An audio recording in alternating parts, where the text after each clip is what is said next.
And today we want to see symbolism, all right? And like I did say when we started, is the fact that these symbols have been introduced in subliminal ways and messages. Yeah. And right before we came on the show, we're talking about one particular symbol that people would never have thought this meant anything. Mm-hmm. We're talking about the symbols that we've seen every single day on hospitals all around the world. Now, they have it. Yeah, we have that particular symbol, and we're going to see now some of the symbols that we see, especially this one. What the doctors say it is caduceus. Now, this caduceus, they say, is the traditional symbol of hymns that features two snakes around the often winged staff. Now, this, they say, is a symbol that is used for medicine, and this rod of Asclepius was used in the United States of America. Now, some people say that this was the god of the Greek god, which was Zeus, wanted to do something and blah, blah, blah. He was trying to separate. He was a god of healing. And these two snakes represented the god at that time, and it's what people were using to heal people. Now, this is a symbol you see on every medical institution all around the world. And sometimes when you see stuff like this, they say it restores peace and saves you from evil. How can having a rod and, two snakes by the serpent, featuring a serpent, deliver you from evil?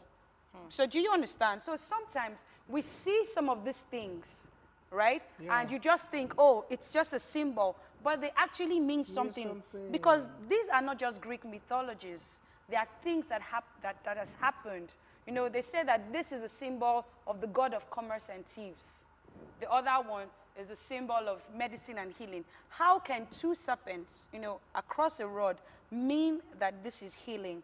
So this was a depiction of, this medical symbol. And, there was a story that says Zeus had to kill this Asclepius with a thunderbolt that resulted to a natural disaster. And the two serpents were fighting. And, they had to put a rod in the middle just to establish peace.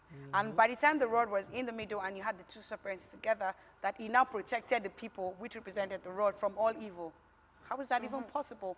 But this is the symbol that we have in every hospital all around the world. That's just an example. I think let's just first start from the basics. What is symbolism? Because sometimes we grew up seeing these things, and it didn't mean anything. But or we didn't pay attention to what they meant. But you see, years went by. Imagine taking over 20 years for some things to be implemented in this present time. Over 25 years, over 30 years, you are now seeing what they had in mind ever before. Wow. It's quite remarkable, and it's quite interesting as well to see that meant something, because seeing it is something nice, looking so wonderful. Yeah. Something looking presentable, but it means something. Yeah, and symbols are very, very, very, very, very, very important, because if you just look at the definition of symbolism, it is the use of symbols to represent ideas or qualities. What idea are you passing? Yeah. I remember when I wanted to create a logo one time. I was going to start a business and I wanted to create a logo.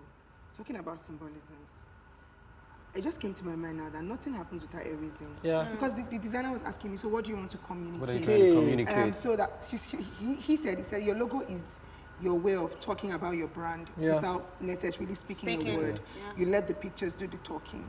And I was thinking that, okay, this is what I want people to know. This is what I want people to know about the brand. This is all the brand represents. And he made it into a picture.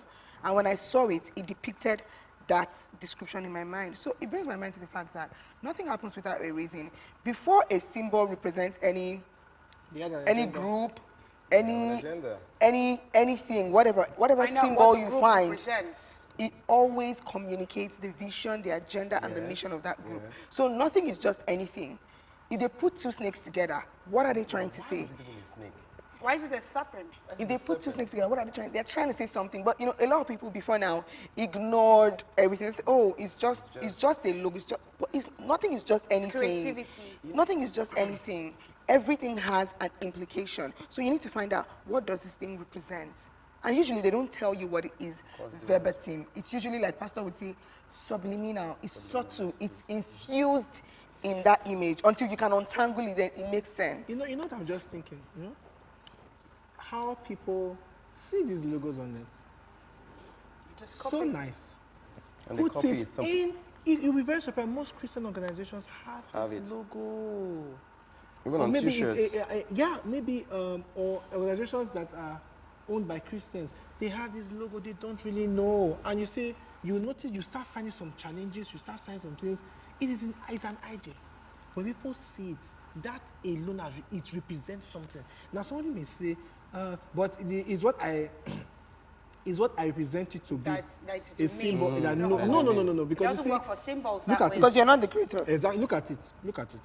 That When particular you see symbol. that symbol that they showed, something also in the Bible when the children of Israel were beaten, and Moses made a rod and a snake and said, Brazen "Look upon." serpent.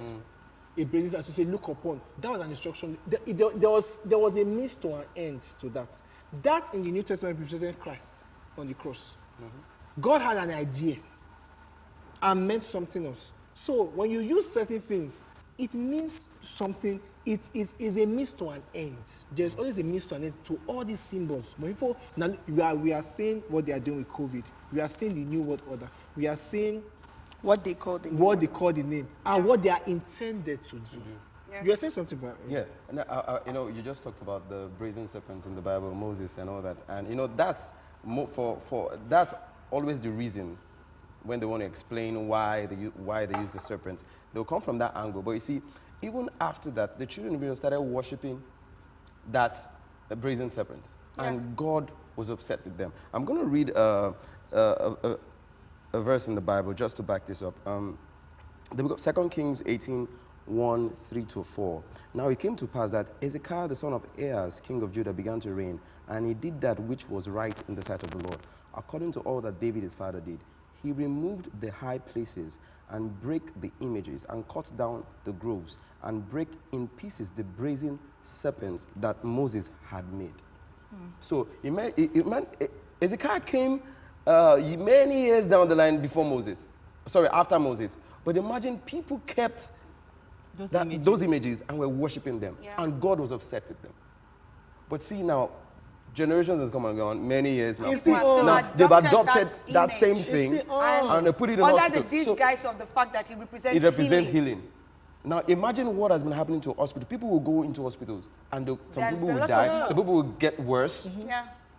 Do you understand? So, Because the spirit behind that do concept you understand? is present. It's still alive. present. Those So it doesn't matter demons- how many Demons years don't die, down. Pastor said. Those You know, demons are still here. we need to look at some other symbols. We just had to highlight a few. Now, let's show you some other symbols that you know. We've seen these things being printed on T-shirts or maybe bottles, something else. And this is an all-seeing eye. They call this the Eye of Horus, and that's what you have there on the pyramid. Now, this they claim is the story of Christ. Wow. Christ's birth, you know, according to Freemasonries. Now, this is a key symbol in the Masonry temple that they use for imitation of the all-seeing eye. They say it's God, you know, he's an all-seeing Yes, God. omniscience, he's everywhere. He's everywhere, he sees, he's all-knowing, omnipresent. You know, that is the deception. Now, they refer to this eye as the great architect. Now, they say that this is God. You know, they relate this to the eye of the sun, protective powers coming from instability of violence. You know, they relate this eye of Horus to the moon. It deflects all these malevolent forces. Now, this eye sees, it's supposed to protect you. Now, when people see this thing, this is the definition that they would give you on the outside. Now, it's amazing to realize that this is on the American dollar. Yeah. It's there to show you how it is in the narrow note of the American currency. It's also called the Luciferian eye. You know, during the pastor told us about this Luciferian enzymes that they are introducing even to this COVID. Now, this is also the Luciferian eye, like what they actually call it. Now, this pyramid is also an uncompleted pyramid that we see a symbol still of Freemasonry that says that this all-seeing eye is there to guide you every step of the way. You have socio-economic class, but what are we saying? The fact that these are spirits behind it. Yes. So Christians need to wake up to realize, you know, you don't just see, oh, that's a nice design. You know, that design is so dope. Who created it? The fact that, you know, it's an eye is a unique speculation. It is not just a creation. You are passing a message. Yes. Like you said earlier, they are what you call subliminal messages. And somebody's seen it. And let me tell you something. You know, the world around us stains. And you see, that is a stain. When something represents the devil, it's a stain. These are part of his strategies. And imagine somebody wearing it. The devil has communicated. Maybe that eye that he saw, or that symbol, you know, there's something about spirits. When you see something, the word life is spiritual. Everything related to that thing start coming your way. There was something that happened recently, and you know, I thought to myself, this is really, really serious. A child, whenever the child holds the phone, things begin to pop up. Yeah. When somebody matured, you Those know, pop-ups don't happen. those pop-ups don't come up on the phone to tell you the level at which they are going. They are tired. You have your phone, you have the front camera. That's like a symbol. That's the eye you saw. You know, it's so programmed that they can know who is handling the phone. And you start seeing things begin to pop up. You see parents now, if you are not that, you know, you may pick up that and start beating. Okay, why are you going to this site? Why are you looking at these things? They pop up. They pop up. It was when I heard the situation, you know, I was in shock. So this is how far. This is how far they're going. They are going. They big up these symbols. They big up these websites. I know these websites have different symbols. Yes. They are trying to teach. They have a plan. They have a They're plan. programming in mind. Like there's a movie I watched. Okay, a guy was told to, you know, they brought him to a stadium. Yeah. A lot of footballers. So they told him pick a number. This guy chose 55. They programmed the guy's mind from the movement and everything. From his movement to in fact, the people said this guy's going to pick 55. They already But how? Why? How did they pick 55? Now, when this guy woke up in the morning, as he opened his door, walking down the corridor, the chandelier had 55. Everywhere the door, to the guy standing at the door was opening the door, his number was 55. So there was 55 everywhere. Why? They were programming this guy's mind to pick that number. So when they told him to guess a number, his mind was already programmed to pick 50. So showing all these things, people's mind have been programmed, but they don't even know. That's it. I wanted to say that you know how if you think about a particular thing for long, you begin to see that thing, you begin to attract it. I'll use myself for example. At the beginning of this year, I said I wanted to have a certain car. I started to tell people, when somebody says, oh, car, what kind of car do you want? I say, oh, this car, I know the exact car, I know the brand, I know the make, I know the year, I know the model, I know the color I wanted. I kid you not. There is no day that you go by. After that day that I don't see that car. Sometimes I see it up to 15 times. So I don't know, is it that this thing just started happening because I said, and for every time I see it, I say, glory to God. The law of attraction. This is a sign that my car is closed. Closed. Because why? It's a spiritual law. So the same thing, when you attract something, when you look at something, and then you admit it into your aeon, it unconsciously becomes a part of your programming. So whatever spirits are associated with that thing begins to accompany you. So you don't know how you attract some kind of demons. Yes. Pastor D has told us before that you can fellowship with demons from your thoughts.